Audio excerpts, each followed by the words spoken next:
साहब। एक था राजा। राजा जी लकदक कपड़े पहनकर यूं तो हजारों रुपए खर्च करते रहते थे, पर दान के वक्त उनकी मुट्ठी बंद हो जाती थी। राजसभा में एक से एक नामी लोग आते रहते थे, लेकिन गरीब, दुखी, विद्वान, सज्जन इनमें से कोई भी नहीं आता था, क्योंकि वहां पर उनका बिल्कुल सत्कार नहीं होता था। एक बार उस देश में अकाल पड़ गया। पूर्वी सीमा के लोग भूखे प्यासे मरने लगे। राजा के पास खबर आई। वे बोले, यह तो भगवान की मार है, इसमें मेरा कोई हाथ नहीं है। लोगों ने कहा, महाराज, राज भंडार से हमारी सहायता करने की कृपा करें, जिससे हम लोग दूसरे देशों से अनाज खरीदकर अपनी जान बचा सकें। तो राजा ने कहा, आज तुम लोग अकाल से पीड़ित हो, कल पता चलेगा कहीं भूकंप आया है, परसों सुनूंगा कहीं के लोग बड़े गरीब हैं, 2 वक्त की रोटी नहीं जुटती। इस तरह सभी की सहायता करते करते जब राज भंडार खत्म हो जाएगा, तब खुद मैं ही दिवालिया हो जाऊंगा। यह सुनकर सभी निराश होकर लौट गए। इधर अकाल का प्रकोप फैलता ही जा रहा था। न जाने रोज कितने ही लोग भूख से मरने लगे। लोग फिर राजा के पास पहुंचे। उन्होंने राजसभा में गुहार लगाई, दुहाई महाराज, आपसे ज्यादा कुछ नहीं चाहते, सिर्फ 10,000 रुपए हमें दे दें तो हम आधा पेट खाकर भी जिंदा रह जाएंगे। राजा ने कहा, 10,000 रुपए भी क्या तुम्हें बहुत कम लग रहे हैं? और उतने कष्ट से जीवित रहकर लाभ ही क्या है?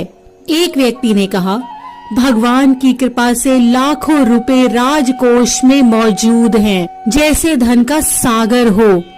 उसमें से एक आध लोटा ले लेने से महाराज का क्या नुकसान हो जाएगा? राजा ने कहा, राजकोष में अधिक धन है तो क्या उसे दोनों हाथों से लुटा दूं?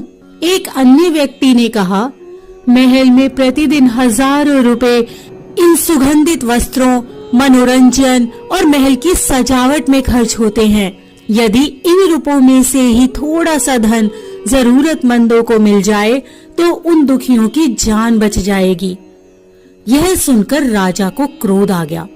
वह गुस्से से बोला, खुद भिखारी होकर मुझे उपदेश दे रहे हो? मेरा रुपया है, मैं चाहे उसे उबाल कर खाऊं चाहे तल कर, मेरी मर्जी। तुम अगर इसी तरह बकवास करोगे तो मुश्किल में पड़ जाओगे, इसीलिए इसी वक्त तुम चुपचाप खिसक जाओ। राजा का क्रोध देखकर लोग वहां से चले गए। राजा हंसते हुए बोला, छोटे मुंह बड़ी बात, अगर 100-200 रुपए होते तो एक बार सोच भी सकता था। पहरेदारों की खुराक 2-4 दिन कम कर देता और यह रकम पूरी भी हो जाती, मगर 100-200 से इन लोगों का पेट नहीं भरेगा। एकदम 10,000 मांग बैठे। छोटे लोगों के कारण नाक में दम हो गया है। यह सुनकर वहां उपस्थित लोग हाँ हूँ कहकर रह गए, मगर मन ही मन उन्होंने भी सोचा, राजा ने यह ठीक नहीं किया। जरूरतमंदों की सहायता करना तो राजा का कर्तव्य है। 2 दिन बाद न जाने कहां से एक बूढ़ा सन्यासी राजसभा में आया। उसने राजा को आशीर्वाद देते हुए कहा, दाता कर्ण महाराज, बड़ी दूर से आपकी प्रसिद्धि सुनकर आया हूँ, सन्यासी की इच्छा भी पूरी कर दें। अपनी प्रशंसा सुनकर राजा बोला, जरा पता तो चले तुम्हें क्या चाहिए, यदि थोड़ा कम मांगो तो शायद मिल भी जाए। सन्यासी ने कहा, मैं तो सन्यासी हूँ, मैं अधिक धन का क्या करूँगा? मैं राजकोष से 20 दिन तक कुछ मामूली भिक्षा प्रतिदिन लेना चाहता हूँ। मेरा भिक्षा लेने का नियम इस प्रकार है, मैं पहले दिन जो लेता हूँ, दूसरे दिन उसका दुगना और तीसरे दिन उसका दुगना और चौथे दिन तीसरे दिन का दुगना। इस तरह से प्रतिदिन दुगना लेता जाता हूँ। भिक्षा लेने का मेरा यही तरीका है। राजा बोले, तरीका तो समझ गया, मगर पहले दिन कितना लेंगे, यही असली बात है।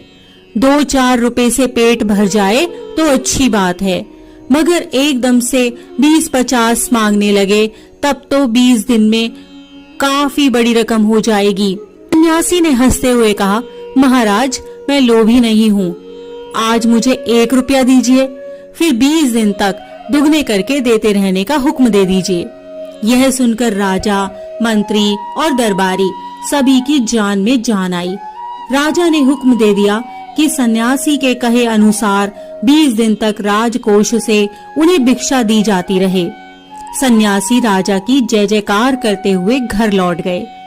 राजा के आदेश के अनुसार राज भंडारी प्रतिदिन हिसाब करके सन्यासी को भिक्षा देने लगे। इस तरह 2 दिन बीते, 10 दिन बीते। 2 सप्ताह तक भिक्षा देने के बाद भंडारी ने हिसाब करके देखा कि दान में काफी धन निकला जा रहा है। यह देखकर उन्हें उलझन महसूस होने लगी। महाराज तो कभी किसी को इतना दान नहीं देते थे। उसने यह बात मंत्री को बताई।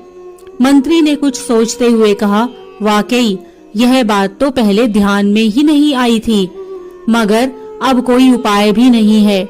महाराज का हुक्म बदला नहीं जा सकता। इसके बाद फिर कुछ दिन बीते। भंडारी फिर हड़बड़ाता हुआ मंत्री के पास पूरा हिसाब लेकर आ गया। हिसाब देखकर मंत्री का चेहरा फीका पड़ गया।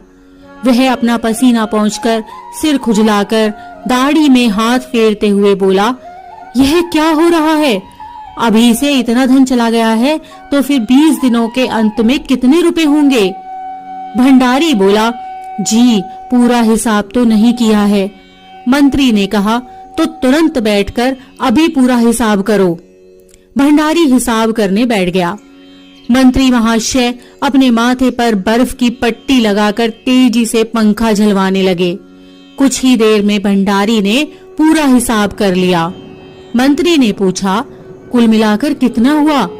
भंडारी ने हाथ जोड़कर कहा, जी 10,48,575 रुपए।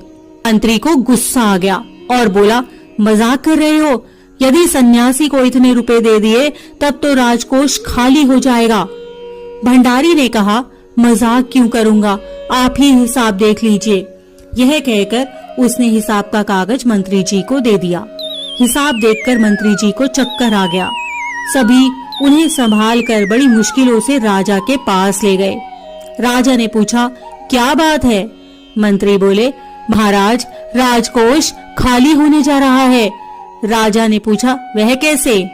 मंत्री बोले, महाराज सन्यासी को आपने भिक्षा देने का हुक्म दिया है, मगर अब पता चला है कि उन्होंने इस तरह राजकोष से करीब 10 लाख रुपए झटकने का उपाय कर लिया है। राजा ने गुस्से से कहा, मैंने इतने रुपए देने का आदेश तो नहीं दिया था, फिर इतने रुपए क्यों दिए जा रहे हैं? भंडारी को बुलाओ। मंत्री ने कहा, जी सब कुछ आपके हुक्म के अनुसार ही हुआ है, आप खुद ही दान का हिसाब देख लीजिए। राजा ने उसे 1 बार देखा, 2 बार देखा, उसके बाद वह बेहोश हो गया। सब परेशान हो गए। काफी कोशिशों के बाद उन्हें होश में आने पर लोग सन्यासी को बुलाने दौड़े। सन्यासी के आते ही राजा रोते हुए उनके पैरों पर गिर पड़ा। बोला, दुहाई है सन्यासी महाराज, मुझे इस तरह जान माल से मत मारिए। जैसे भी हो एक समझौता करके मुझे वचन से मुक्त कर दीजिए। अगर आपको 20 दिन तक भिक्षा दी गई तो राजकोष खाली हो जाएगा, फिर राजकाज कैसे चलेगा? सन्यासी ने गंभीर होकर कहा, इस राज्य के लोग अकाल से मर रहे हैं, मुझे उनके लिए केवल 50,000 रुपए चाहिए। वह रुपया मिलते ही मैं समझूंगा कि मुझे मेरी पूरी भिक्षा मिल गई है, बस मुझे और कुछ नहीं चाहिए। राजा ने कहा, परंतु उस दिन एक आदमी ने मुझसे कहा था कि लोगों के लिए 10,000 रुपए ही बहुत होंगे। सन्यासी ने कहा, मगर आज मैं कहता हूँ कि 50,000 से 1 पैसा कम नहीं लूंगा। राजा गिड़गिड़ाया, मंत्री गिड़गिड़ाए, सभी गिड़गिड़ाए, मगर सन्यासी अपने वचन पर डटा रहा। आखिरकार लाचार होकर राजकोष से 50,000 रुपए सन्यासी को देने के बाद ही राजा की जान बची। पूरे देश में खबर फैल गई कि अकाल के कारण राजकोष से 50,000 रुपए राहत में दिए गए हैं। सभी ने कहा, हमारे महाराज कर्ण जैसे दानी हैं। इसी प्रकार की अन्य व्रत एवं पौराणिक कथा कहानियों के लिए हमारे चैनल को सब्सक्राइब और शेयर करें, ताकि आप भी दूसरों तक इन्हें पहुंचाकर धर्म लाभ प्राप्त कर सकें।